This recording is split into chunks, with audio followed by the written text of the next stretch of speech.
Hi everybody, hopefully your week is going well. I want to do a quick review of what we looked at on Sunday. We talked about mothers and how they are an amazing gift to us, our children, and then ultimately our entire community.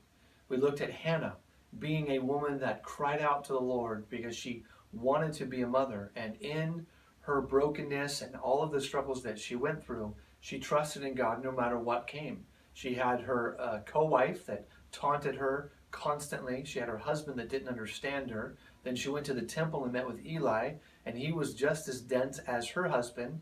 And in that, we saw that God did not allow her to be comforted by man, so that she would take all of her concerns to the Lord.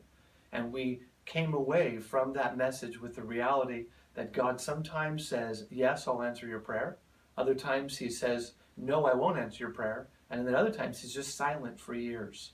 And we challenged ourselves and asked the question, does God allow suffering for a purpose? Is it ever God's will? And could God, in his loving design and perfect plan for our lives, allow us to go through suffering? And the answer, of course, we know was yes. And so as you go through these questions that we have written out and you look at some of these scriptures, ask yourself, am I a person like Hannah?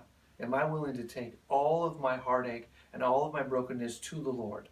Has the Lord allowed me to go through times in my life where there was no human to comfort me? No one could truly relate, only the Lord. And when I'm in those situations, do I lay everything at the Lord's feet? And am I willing to say, Lord, my life is yours, my dreams are yours, and your will is what I want to embrace?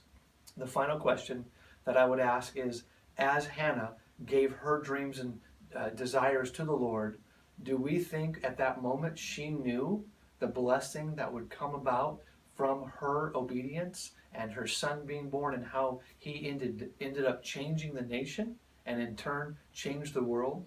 Do we have that kind of vision to realize that Almighty God is going to use our lives, and especially our brokenness, to affect our families and ultimately our community? God bless you and have a great home fellowship.